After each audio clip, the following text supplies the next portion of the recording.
Welcome to my YouTube channel Saraswati Commerce Academy. तो आज हम करने वाले हैं अपनी मैक्रो इकोनॉमिक्स का आज हम थर्ड चैप्टर डिस्कस करेंगे जिसका नेम है circular flow of income and product. ठीक है, तो अब इस चैप्टर में हम डिस्कस करेंगे अपने मेन कंसेप्ट के बारे में जो हमारा सर्कुलर फ्लो है। अब इस मेन चैप्टर में क्या बातें बताई गई हैं कि इसके अंदर 2 सेक्टर मॉडल है, 3 सेक्टर मॉडल है, 4 सेक्टर मॉडल है। तो हम इस पूरे चैप्टर को इस वीडियो सेशन में जो है कंप्लीट कर देंगे और इसके काफी सारे जो वीडियो सेशन जो हैं, ठीक है, इसके छोटे छोटे सब पार्ट्स भी आपको मिल जाएंगे। तो आपकी विश है कि आप छोटे छोटे अगर सेगमेंट्स में देखना चाहो तो आप उसको छोटे छोटे सेगमेंट्स में भी देख सकते हो वीडियो को, और अगर फुल एक ही वीडियो में देखना चाहो तो इस वीडियो में भी देख सकते हो। तो अब चलिए स्टार्ट करते हैं circular flow of income and product. अब सर्कुलर फ्लो में अब सबसे पहले मेन क्या आता है इस चैप्टर को समझने से पहले 5 basic sector of the economy. तो इकोनॉमी के 5 बेसिक सेक्टर कौन कौन से हैं, ये मैंने पहले वाली वीडियो में भी बताया हुआ है कि अपने 5 कौन से बेसिक सेक्टर हैं। प्रोड्यूसर सेक्टर है, हाउस होल्ड सेक्टर है, गवर्नमेंट सेक्टर है, rest of the world sector है। ठीक है, आगे क्या है, फाइनेंशियल सेक्टर है। अब जो प्रोड्यूसर सेक्टर है वो क्या काम करता है, प्रोड्यूसर का मतलब क्या होता है, जो किसी भी गुड्स और सर्विसेज का प्रोडक्शन करता है। ठीक है, अब उसको जरूरत क्या होती है, अब जो फैक्टर्स जो है प्रोडक्शन करने के लिए, जो उसको लैंड, लेबर, कैपिटल, एंटरप्रेन्योर चाहिए, उसके साथ मिलके वो क्या करेगा, किसी भी गुड्स का वो करेगा, प्रोडक्शन करेगा। ठीक है, अब आगे जो है हाउस होल्ड सेक्टर, जो भी इसने गुड्स और सर्विसेज बनाई उसका कंजम्पशन कौन करेगा, यानी कि उसको यूज कौन करेगा, हाउस होल्ड सेक्टर। ठीक है, इसको हिंदी में गृहस्थ क्षेत्र भी बोलते हैं। आगे क्या है, गवर्नमेंट सेक्टर। गवर्नमेंट क्या काम करती है, अब टैक्सेस देती, टैक्सेस क्या करती है, लोगों से कलेक्ट करती है और लोगों को क्या प्रोवाइड करती है, सब्सिडीज प्रोवाइड करती है, इसको ट्रांसफर पेमेंट्स भी। अब इसमें क्या है, अब ये जो बूढ़े लोग होते हैं, सीनियर सिटीजन होते हैं, उनको जो बुढ़ापा पेंशन मिलती है, वो स्कॉलरशिप वगैरह जो है बच्चों को, वो भी प्रोवाइड कराने का काम करती है, यानी सोशल वेलफेयर का भी काम करती है। और जहां से इसको लगता है कि टैक्सेस लेने हैं मेरे को, वहां से वो टैक्सेस कलेक्ट करती है।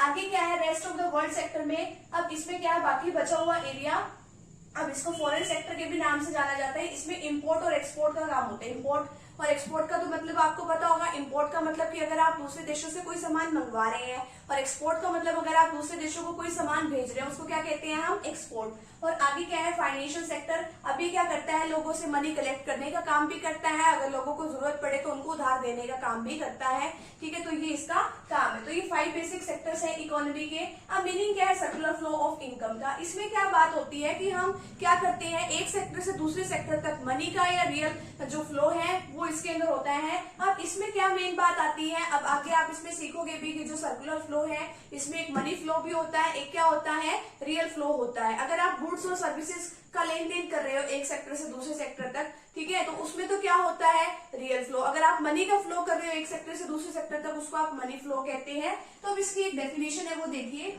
It refers to flow of money income. अब इसमें क्या है, मनी इनकम को भी इसमें बताया हुआ है, और the flow of goods and services across different sector of the economy in a circular form. तो इसमें यही बताया गया है कि मनी का फ्लो भी होता है, गुड्स एंड सर्विसेज का भी फ्लो होता है। अगर मनी का फ्लो है तो अब इसमें मनी फ्लो कहते हैं। अगर इसमें गुड्स और सर्विसेज का फ्लो है एक सेक्टर से दूसरे सेक्टर के बीच में, तो इसको हम क्या कहते हैं, रियल फ्लो कहते हैं। तो यही इसमें ये जो पूरा सिस्टम है वो चलता रहता है। अब क्या होता है कि अब एक सेक्टर जो है दूसरे सेक्टर पे डिपेंड करता है। अब देखो कि अगर मान लो ये प्रोड्यूसर सेक्टर है, वो हाउस होल्ड सेक्टर पे डिपेंड करता है, क्योंकि इसको क्या चाहिए, लेबर भी तो चाहिए ना काम करने के लिए। वो कहाँ से आएगी, यहीं से तो आएंगी, और बदले में ये क्या करेगा, उसको पेमेंट भी करेगा। ठीक है, अब वो जो इसने पेमेंट करी, अब वो जो इसने पेमेंट इसको करी है, मान लो प्रोड्यूसर ने हाउस होल्ड सेक्टर को पेमेंट करी इसकी सर्विसेज के बदले में, तो अब इसको भी तो कुछ खर्चा करना होगा ना कुछ तो चीजें खरीदनी होगी, तो वो किससे खरीदेगा, इससे। तो इस तरीके से सर्कुलर फ्लो जो है वो चलता रहता है। तो एक दूसरे की रिसीप्ट और दूसरे की पेमेंट जो है वो क्या होती है, इक्वली होती है। अगर मान लो ये इक्वल नहीं है तो मान लो कहीं ना कहीं इसमें कुछ गड़बड़ है। अब आगे क्या है, आगे ये बताया गया है कि 2 sector model, 3 sector model, 4 sector model किस तरीके से बनते हैं।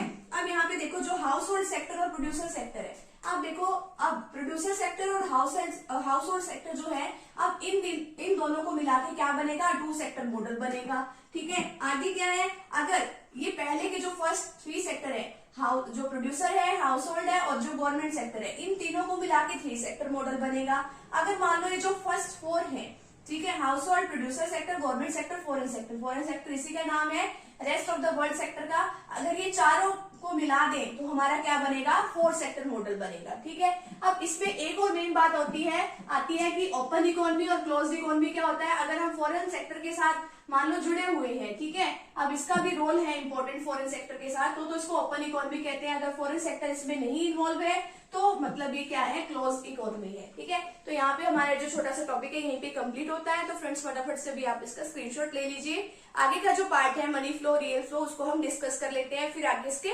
मॉडल्स को डिस्कस करेंगे। अब जो हम मनी फ्लो की और रियल फ्लो की बात कर रहे थे, अब हम उसको एक डायग्राम के थ्रू देख लेते हैं। अब इससे जो है हमारा जो 2 सेक्टर मॉडल है वो समझना बहुत ज्यादा इजी हो जाएगा। अब देखिए रियल फ्लो क्या होता है, अगर एक सेक्टर से दूसरे सेक्टर तक अगर गुड्स और सर्विसेज का फ्लो होता है उसको तो हम कहते हैं रियल फ्लो, और अगर एक सेक्टर से दूसरे सेक्टर तक जो है मनी का फ्लो होता है उसको कहते हैं हम मनी फ्लो। ठीक है, अब देखिए हमारे पास हाउस होल्ड सेक्टर है और जो प्रोड्यूसिंग सेक्टर है वो है, यानी कि पहले 2 सेक्टर मैंने आपको बताया ना, क्योंकि इसके थ्रू हमारा 2 सेक्टर मॉडल जो है समझना आसान हो जाएगा। अब देखो जो हाउस होल्ड सेक्टर है वो तो अपनी फैक्टर सर्विसेज प्रोवाइड किसको करते हैं, प्रोड्यूसिंग सेक्टर को, यानी कि यहाँ से एरो जो है यहाँ तक लगा देंगे हम। अब ये फैक्टर सर्विसेज प्रोवाइड करते हैं। फैक्टर सर्विसेज में क्या आता है, लैंड, लेबर, कैपिटल, एंटरप्रेन्योर, ये सब आता है। अब इसमें देखिए सिर्फ हमने अब इसकी ये नहीं दिखाने किसने पेमेंट करी है, वो पेमेंट हम दिखाएंगे आगे जो है इकट्ठे जो हमारा 2 सेक्टर मॉडल बनेगा। इसमें तो सिर्फ हमने गुड्स और सर्विसेज का ही दिखाना है, यानी कि सर्विसेज दी जा रही है या तो गुड्स या फिर सर्विसेज। अब इसने तो क्या दी, अपनी फैक्टर सर्विसेज दी, हाउस होल्ड सेक्टर ने इसको। अब जो प्रोड्यूसिंग सेक्टर है जो ये गुड्स बना रहा है वो गुड्स किसको देगा, ये इसको हाउस होल्ड सेक्टर को, बदले में पैसे लेगा। ये आपको आगे थोड़ा सा देखने को मिलेगा 2 सेक्टर मॉडल में। सिर्फ अभी तो आपने जो है गुड्स और सर्विसेज का दिखाना है, ये हमने दिखा दिया। अब आगे क्या है, मनी फ्लो। मनी फ्लो में क्या होता है, वही बनाना तो इतना सही है, हाउस होल्ड सेक्टर और प्रोड्यूसिंग सेक्टर। अब जो इसने जो है, अब इसमें मनी का फ्लो है। अब यहां से यहां तक तो क्या था कि फैक्टर सर्विसेज थी। अब ये फैक्टर सर्विसेज के बदले में इनको पेमेंट भी तो की जाएगी। अब प्रोड्यूसिंग सेक्टर किसको पेमेंट करेगा, ये जो हमारा हाउस होल्ड सेक्टर है। अब ये क्या है, लैंड के बदले में रेंट, लेबर के बदले में वेजेस, आगे क्या, कैपिटल के बदले में इंटरेस्ट और एंटरप्रेन्योर के बदले में प्रॉफिट। ठीक है, अब ये तो फैक्टर सर्विसेज के बदले में ये तो क्या आ जाएगी, फैक्टर पेमेंट। ठीक है, किसको आ जाएगी, हाउस होल्ड सेक्टर को। अब ये देखो यहाँ से इसने प्रोड्यूसिंग सेक्टर से हाउस होल्ड सेक्टर के पास गुड्स एंड सर्विसेज गई थी। अब हाउस होल्ड सेक्टर जो है प्रोड्यूसिंग सेक्टर को पेमेंट भी तो करेगा, फ्री में थोड़ी चीजें आती हैं। अब ये इसको पेमेंट कर देगा, तो payment of goods and services, जिसको जो है कंज्यूमर जो खर्चा करता है उसको कंजम्पशन एक्सपेंडिचर कहा जाता है, तो वो हम यहाँ पे लिख देंगे। तो फटाफट से भी आप इसका स्क्रीनशॉट लीजिए, आगे का जो पार्ट है वो अभी हम डिस्कस कर लेते हैं। अब जो सबसे मेन मॉडल है 2 सेक्टर मॉडल, अब हम इसके बारे में डिस्कस करेंगे।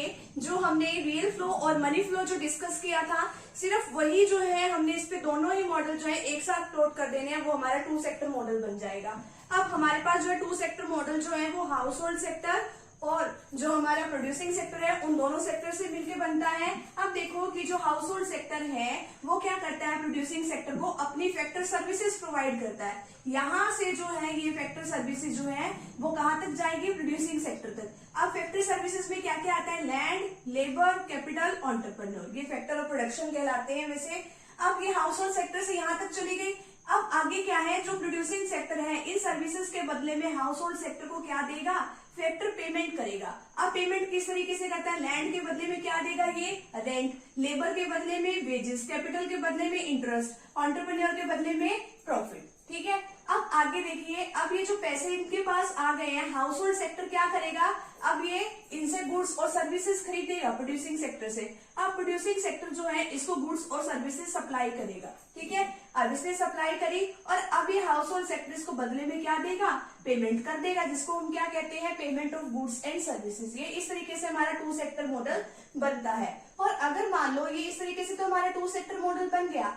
अब इसमें अगर फाइनेंशियल सिस्टम के साथ अगर हम इसको जोड़े तो ये किस तरीके से बनेगा, ये हमारे पास हाउस होल्ड सेक्टर है और ये हमारे पास प्रोड्यूसिंग सेक्टर है। ठीक है, अब ये हाउस होल्ड सेक्टर है और ये प्रोड्यूसिंग सेक्टर है। अब ये हाउस होल्ड सेक्टर ये इसको क्या प्रोवाइड करता है, क्या प्रोवाइड किया इसने, फैक्टर सर्विसेज इसने अपनी प्रोवाइड करी यहाँ पर, और इसने इसको क्या दिया बदले में, इसने इसको फैक्टर पेमेंट कर दी, फैक्टर पेमेंट यहाँ पे इसने कर दी इसको। अब इसने क्या खरीदा, यहाँ से हाउस होल्ड सर्विसेज जो है, अब इससे क्या लेगा, वो गुड्स और सर्विसेज, गुड्स एंड सर्विसेज इसके पास आ गई और ये बदले में क्या कर देगा, उसकी ये जो है हाउस होल्ड सेक्टर जो है बदले में इसकी पेमेंट कर देगा, payment of goods and services. ये तो है हमारा इतना सा काम। आगे जो है फाइनेंशियल सिस्टम के टर्म में इसमें किस तरीके से इसको जोड़ा गया है। अब ये जो है बीच में आ जाती है हमारे पास कैपिटल मार्केट। कैपिटल मार्केट या मनी मार्केट या फिर हम इसको बैंक भी कह सकते हैं। अब लोग इसके पास क्या कराते हैं, जो हाउस होल्ड सेक्टर है, अब इसके पास जो पैसे जो है, अगर इन्होंने सारे पैसे अपने खर्च नहीं करे हैं तो ये अपने पैसे यहाँ पे सेव कर देते हैं, सेविंग कर दी। अब इसके पास जो सेविंग पड़ी है, अब जो प्रोड्यूसिंग सेक्टर जो होता है उसको आगे कैश की जरूरत होती है, ठीक है, फंड चाहिए है, ठीक है, तो अब ये क्या करेगा, इससे बोरो करेगा। तो बोरो अब ये यहां से कर लेगा, इसको क्या चले जाएंगे, बोरो, ठीक है, बोरोइंग फॉर इन्वेस्टमेंट। अब ये जो कैपिटल मार्केट के पास पैसे कहाँ से है, जो लोगों ने सेविंग करी वही आगे प्रोड्यूसिंग सेक्टर को उसने आगे के लिए दे दिया है। तो यहाँ पर जो है हमारा 2 सेक्टर मॉडल यहीं पे कंप्लीट होता है। तो फटाफट से अभी आप इतने का स्क्रीनशॉट ले लीजिए। आगे का जो पार्ट है, जो 3 सेक्टर मॉडल है, उसको डिस्कस कर लेते हैं। नेक्स्ट जो अभी हम डिस्कस करेंगे वो है 3 सेक्टर मॉडल। अगर आपको 2 सेक्टर मॉडल जो है अच्छे से समझ में आ गया तो आपके लिए 3 सेक्टर मॉडल जो बहुत इजी है। अब इसमें house hold sector, producing sector और गवर्नमेंट सेक्टर हो गई ना 3 सेक्टर। तो अभी इसमें इतना सा ही करना है, जो आपने पहले 2 सेक्टर मॉडल बनाया था, पहले तो आपको उतना सा ही बनाना है। तो 2 सेक्टर मॉडल में हमने क्या किया था कि जो हाउस होल्ड सेक्टर है वो क्या करते हैं, अपनी फैक्टर सर्विसेज प्रोड्यूसिंग सेक्टर को देते हैं, जैसे लैंड, लेबर, कैपिटल, एंटरप्रेन्योर। अब बदले में प्रोड्यूसिंग सेक्टर जो है इनको इनकी फैक्टर सर्विसेज के बदले में क्या दे देंगे, factor payment. Factor payment land के बदले में रेंट, लेबर के बदले में वेजेस, कैपिटल के बदले में इंटरेस्ट, एंटरप्रेन्योर के बदले में प्रॉफिट, ठीक है। अब ये इस जो इनको पैसे मिल गए, अब ये क्या खरीदेंगे, क्या खरीदना है इन्होंने, गुड्स और सर्विसेज लेंगे। तो गुड्स और सर्विसेज प्रोवाइड करने वाला कौन है, प्रोड्यूसिंग सेक्टर है। अब प्रोड्यूसिंग सेक्टर इनको गुड्स और सर्विसेज प्रोवाइड करेगा, अभी फ्री में तो नहीं करने का, अभी बदले में उससे क्या लेगा, पेमेंट लेगा। तो अब हाउस होल्ड सेक्टर जो है इसको पेमेंट करेंगे, payment of goods and services, इसने इसको पेमेंट कर दी, ठीक है। यहाँ तक तो हमने 2 सेक्टर मॉडल सीखा था। फिर उसके बाद हमने फाइनेंशियल सिस्टम के साथ भी सीखा था कि एक कैपिटल मार्केट है, या फिर लगा ले यहाँ पे बैंक है, या फिर मनी मार्केट है, जो कि लोगों के पैसों को कलेक्ट भी करती है। सेविंग जो उनकी होती है वो यहाँ पे लोग जमा करा देते हैं, अपनी इनकम का सारा पार्ट वो खर्च नहीं करते, थोड़ा बहुत बचा के रख लेते हैं। तो अब इन्होंने क्या किया, अब ये कैपिटल मार्केट में अपने पैसे जमा करा देते हैं जो इनके पास एक्स्ट्रा होते हैं। अगर इनको जरूरत होती है तो ये फाइनेंशियल मार्केट से या फिर कैपिटल मार्केट से ये लोग बोरो कर लेते हैं। अब हाउस होल्ड सेक्टर ने यहाँ पे देखो, अभी एरो का निशान इधर है, तो अब यहाँ पे इन्होंने अपनी सेविंग जमा कराई। अगर इनको लगता है कि इनको जरूरत है यहाँ पे, ठीक है, तो ये कैपिटल मार्केट जो है इसको बोरोइंग के लिए यानी कि उधार दे देती है। इसी तरीके से प्रोड्यूसिंग सेक्टर है। अब प्रोड्यूसिंग सेक्टर के पास अगर कुछ एक्स्ट्रा मनी है तो ये यहाँ पे सेविंग करा देता है। अगर इसको जरूरत है तो ये यहाँ से लोन लेगा, तो ये कैपिटल मार्केट इसको क्या देगी, बोरोइंग, यानी कि अब इसको उधार के लिए वो पैसे दे देगी, ठीक है। यहाँ तक तो हमने ये 2 सेक्टर मॉडल सीखा था, ठीक है। अब एक बार तो सीखा था कि हमने विदाउट फाइनेंशियल सिस्टम के उससे, और एक बार फाइनेंशियल सिस्टम भी था हमारे पास। अब बात आती है, अब तो ये 3 सेक्टर मॉडल है। 3 सेक्टर मॉडल में पहले 3 सेक्टर आएंगे ना, हाउस होल्ड, प्रोड्यूसिंग और गवर्नमेंट सेक्टर। अब गवर्नमेंट सेक्टर मैंने आपको पहले बताया था, गवर्नमेंट लोगों से क्या लेती है, टैक्स लेती है। अब टैक्स तो ये प्रोड्यूसिंग सेक्टर से भी लेगी और किससे लेगी, हाउस होल्ड सेक्टर से भी लेगी। अब इसने हाउस होल्ड सेक्टर से क्या लिया, टैक्स लिया। अभी यहाँ से पेमेंट किसको चली गई, गवर्नमेंट के पास चली गई। यहाँ से जो है प्रोड्यूसिंग सेक्टर से उसके गवर्नमेंट के पास क्या गया, टैक्स गया, ठीक है। इतना सा तो समझ में आ गया होगा। अब बदले में जो गवर्नमेंट सेक्टर जो है वो हाउस होल्ड सेक्टर को तो क्या देती है, ट्रांसफर पेमेंट। ट्रांसफर पेमेंट क्या करती है वो, जैसे कि जो ओल्ड एज पेंशन प्रोवाइड करती है वो लोगों को, और क्या करती है, स्कॉलरशिप प्रोवाइड करती है। तो ये तो है ट्रांसफर पेमेंट। अब ये ट्रांसफर पेमेंट तो ये हाउस होल्ड सेक्टर को प्रोवाइड करती है। अब जो प्रोड्यूसिंग सेक्टर है उसको ये क्या प्रोवाइड करेगी, उसको ये सब्सिडीज प्रोवाइड करती है, ताकि ये आगे इसी तरीके का बिजनेस करने के लिए और भी इच्छुक हो, ठीक है, और भी बाकी सारे लोग भी जो है बिजनेस करने के लिए आए, ताकि हमारी इकोनॉमी की डेवलपमेंट हो, ठीक है। तो यहाँ पे तो ये है हमारा 3 सेक्टर मॉडल। तो फटाफट से भी आप इसका स्क्रीनशॉट लीजिए। आगे अगर आपको ये समझ में आ जाता है तो 4 सेक्टर मॉडल जो समझना बहुत इजी है। तो फटाफट से अभी आप इतने का स्क्रीनशॉट ले लीजिए। अब जो हमारे पास मेन मॉडल है वो है हमारे पास 4 सेक्टर मॉडल। अगर आपने 3 सेक्टर मॉडल सीखा होगा, 2 सेक्टर मॉडल सीखा होगा, तो आपके लिए 4 सेक्टर मॉडल जो है सिर्फ उसमें छोटा सा ही चेंज करना है हमें, बाकी वो सारा सेम है। तो चलिए अब स्टार्ट करते हैं। तो पहले हम टू सेक्टर मॉडल से दोबारा से स्टार्ट कर लेते हैं। हाउस होल्ड सेक्टर है, ये प्रोड्यूसिंग सेक्टर है। अब इसमें क्या करता है हाउस होल्ड सेक्टर, ये अपनी फैक्टर सर्विसेज प्रोवाइड करता है, लैंड, लेबर, कैपिटल, एंटरप्रेन्योर। अब प्रोड्यूसिंग सेक्टर जो है इसकी सर्विसेज के बदले में इसको फैक्टर पेमेंट दे देता है, लैंड के बदले में रेंट, लेबर के बदले में वेजेस, कैपिटल के बदले में इंटरेस्ट और एंटरप्रेन्योर बदले में प्रॉफिट दे देता है ये, ठीक है।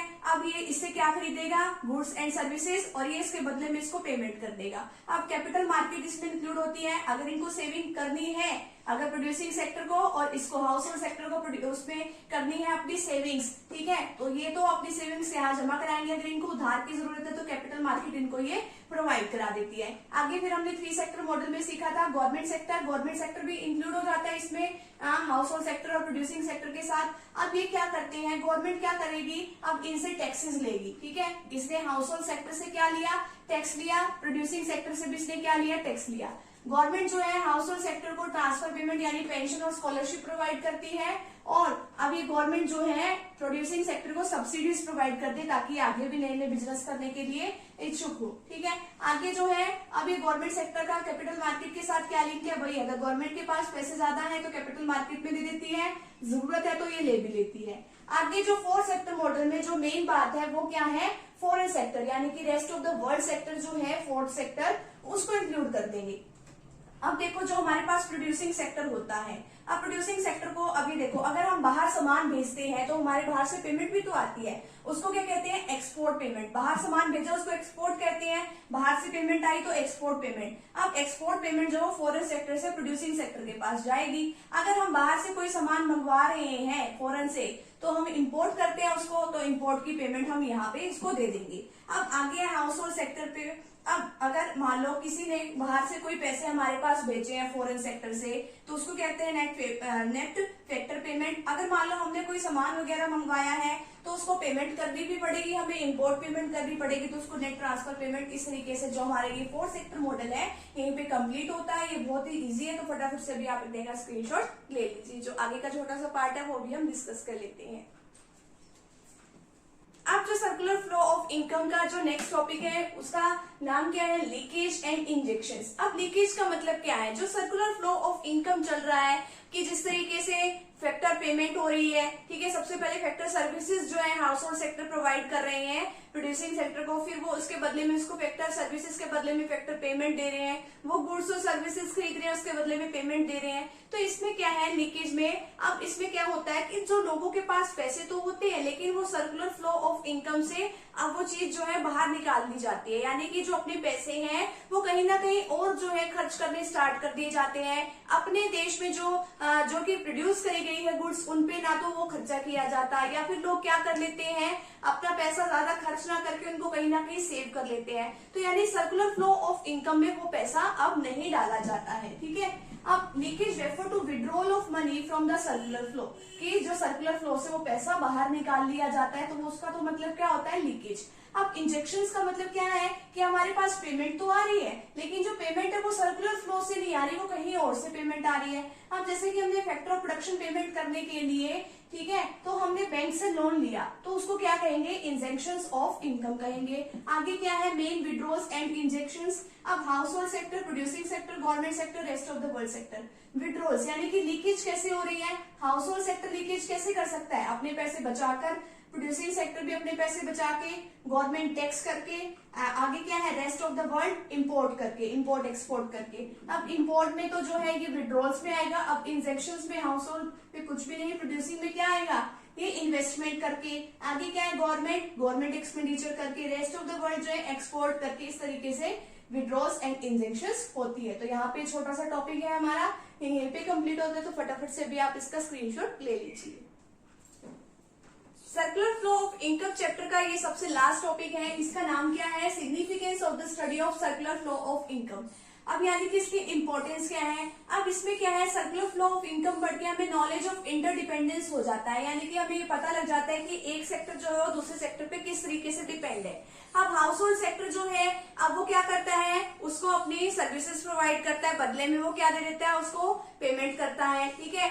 अब ये हाउस होल्ड सेक्टर जो हो किस तरीके से डिपेंड है दूसरे सेक्टर पे, वो तो चलो उसके लिए उसको तो अपनी फैक्टर प्रोडक्शन चाहिए, वो तो इस तरीके से डिपेंड हुआ प्रोड्यूसिंग सेक्टर। तो अब वो बदले में उससे गुड्स और सर्विस सर्विसेज की भी तो वो सोचता है ना कि मुझे इससे गुड्स और सर्विसेज मिलेंगे, तो वो इस तरीके से एक दूसरे पे डिपेंड होते हैं। आगे क्या है, identification of injection and leakages. अब हमें पता लगता है कि इंजेक्शंस किस तरीके से हैं, लीकेजेस किस तरीके से हैं, यानी कि विड्रॉल हम किस तरीके से कर सकते हैं, और सर्कुलर फ्लो ऑफ इनकम के बाहर से पैसा हमारे पास कैसे आता है, वो भी हम इसके अंदर स्टडी करते हैं। नेक्स्ट है एस्टिमेशन ऑफ नेशनल इनकम, हमें नेशनल इनकम के बारे में भी पता लगता है। नेक्स्ट है relative significance of macro variables. अब हमें मैक्रो वेरिएबल्स का भी पता लग जाता है, जैसे नेशनल इनकम, सेविंग, इन्वेस्टमेंट, इसके हम जो कंपेरेटिवली अब इसमें क्या कर सकते हैं, इसकी काफी ज्यादा इंपॉर्टेंस होती है। तो यहाँ पर ये जो चैप्टर है हमारा, चैप्टर नंबर 3 यहीं पे कंप्लीट होता है। तो फ्रेंड्स, अगर आप चैनल पे न्यू हो तो चैनल को प्लीज सब्सक्राइब कर दीजिए, वीडियो को लाइक कर दीजिए और बेल आइकन को प्रेस जरूर कर दीजिएगा, ताकि आपको आगे आने वाली वीडियोस का नोटिफिकेशन मिलता रहे। और अपने फ्रेंड सर्कल में वीडियो को जरूर शेयर कीजिएगा। तो मिलते हैं नेक्स्ट टॉपिक के साथ या नेक्स्ट वीडियो के साथ। Thank you very much.